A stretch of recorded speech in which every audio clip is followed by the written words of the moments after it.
Good Tuesday evening, folks. I'm Chief Meteorologist Tim Pandajis here on November the 12th, 2024 with a tropical update. Here we are in the middle of November. We're talking about another threat potentially emerging out of the Caribbean and heading towards the U.S. as we get into early next week, perhaps the middle of next week as well. That is right now called Invest 99L, meaning it's not quite organized or strong enough yet to garner a name, but it is forecast to get to that potential possibility as we head into just the next couple of days. It's out in the Caribbean right now, an area that has really given birth to several systems that have impacted the U.S. so far this now hyperactive season. So the Caribbean continues to produce waves like we're seeing with Invest 99L. Models are bullish and consistent on this system developing into our next named storm, which would be Sarah, and it could potentially be a threat to the United States. I want to preface that statement with the caveat that there is a lot of time between now and said potential threats.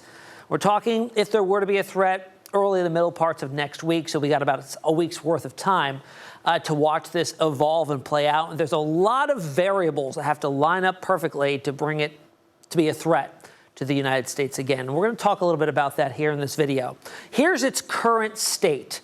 Tropical wave Invest 99L. Recall what Invest means, investigative area.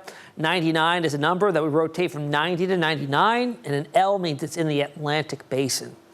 Right now, it's currently pretty much stationary. Look at how slow it's moving. West at 2 miles per hour. Right now, sitting just to the south of Jamaica, bringing some squally tropical downpours over the island, and it will eventually meander its way into an area that is very favorable for it to develop and potentially develop rapidly. This is an area that can easily foster rapid intensification, like we've seen many times already this season, and overall the environment hasn't changed very much. So this is the development area as it builds on off towards the west over the next few days.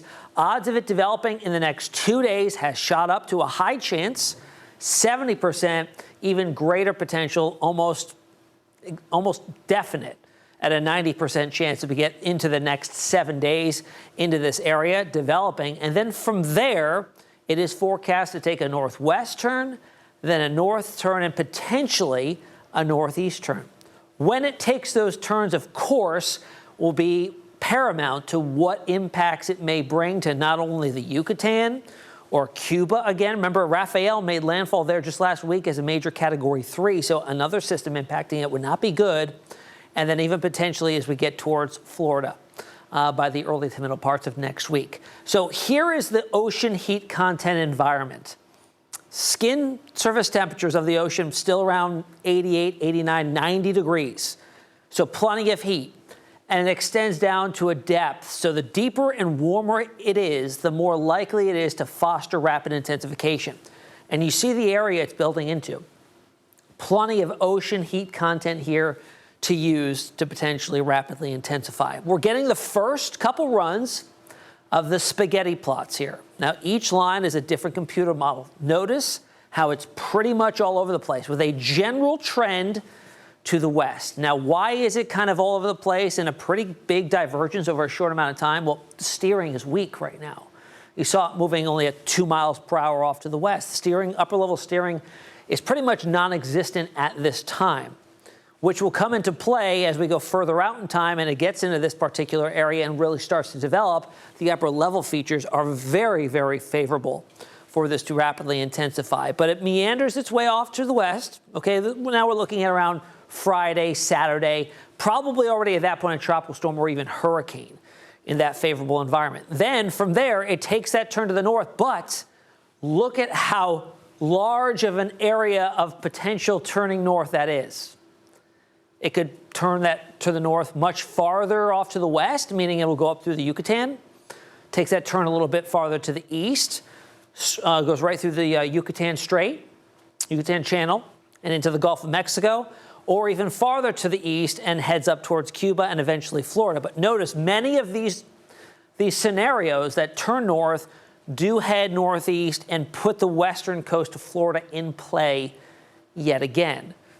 Large area of potential here, a lot of time to watch it, but this is how the first couple runs are looking.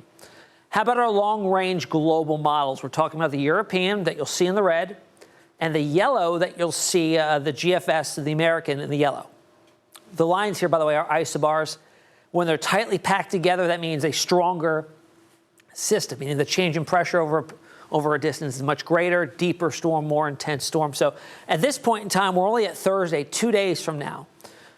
GFS already shows probably a tropical storm, maybe even a Category 1 hurricane at that point in time. So that's not too far away. European lagging behind, just starting to get its act together. Jump out Friday into the first half of the weekend into Sunday. Now you've got the GFS and European pretty much in the same area, right? So it's almost stationary, but it's taking advantage of that very warm, deep ocean water. And why a stationary system moving over that environment is a detail we can't overlook, is because when you get an intensifying storm, it tends to mix up the ocean waters, called upwelling. But when that deep water, warm water, extends down to a depth and it's upwelling, it's just continuously upwelling warm water. So it's not self-limiting as it otherwise would be in, say, a different part of the basin. So even though it's heading in the same area, it still has plenty of energy to work with. So GFS and European are showing this. They're indicating this by showing intensification while sitting pretty much over the same area in the western portions of the Caribbean. Let's jump out a few more days. It begins to turn to the northwest. So here's where they start to differ. You've got the European that takes that turn to the north and west a little bit later, meaning land interaction here is more likely over the Yucatan. Meanwhile, you've got the GFS at this point could be a very strong hurricane moving right through the Yucatan Channel, okay? Meaning no land interaction, stays intact over the warm ocean water of the Caribbean, heading into the Gulf of Mexico. This is Tuesday, okay? A week from now. We'll go a little farther out in time. Now, both models take it north, and then they take that jog to the north and east. We're going to have a front coming in from the northwest, so that's going to pick it up and drift it to the north and east. GFS says, like in the area to the north of Tampa, potentially here, as a strong hurricane, potentially. To the south of it, the European lags behind, but similar intensity-wise, could potentially impact areas farther to the south of Tampa, maybe Fort Myers area, north of Miami, potentially here. This is the middle of next week, so over a week from now. This will certainly change, but this could possibly be in play, the west coast of Florida, for a potential November hurricane strike, which is very rare. Last time Florida got hit by a hurricane in November, it was a Category 1, and that was a Nicole in 2022 that hit near Vero Beach with 75-mile-per-hour winds. Before that, it was back in 1985 on the 21st of November, Category 2 along the Panhandle with 100 miles per hour. That was Kate. Could potentially Sarah be stronger than that? Yeah, it's a possibility with the overall environmental conditions that are still in play, but nothing is set in stone yet. But I just want to let you know that it is very rare for this to happen, but it certainly could be in the cards. We are up to Sarah on our list. We have now crossed the threshold of making 2024 a hyperactive or overactive season. Okay, we only got 4 names left, and we use Sarah. We only have 3 names left. So very interesting to see here as we get towards the last week and a half, 2 weeks really, of hurricane season here up through November the 30th. All right, we're going to do videos on this all week. We'll probably have development here before the week is out for sure. You can find me on social media on Facebook, Instagram, X, or TikTok. I'll see you again tomorrow.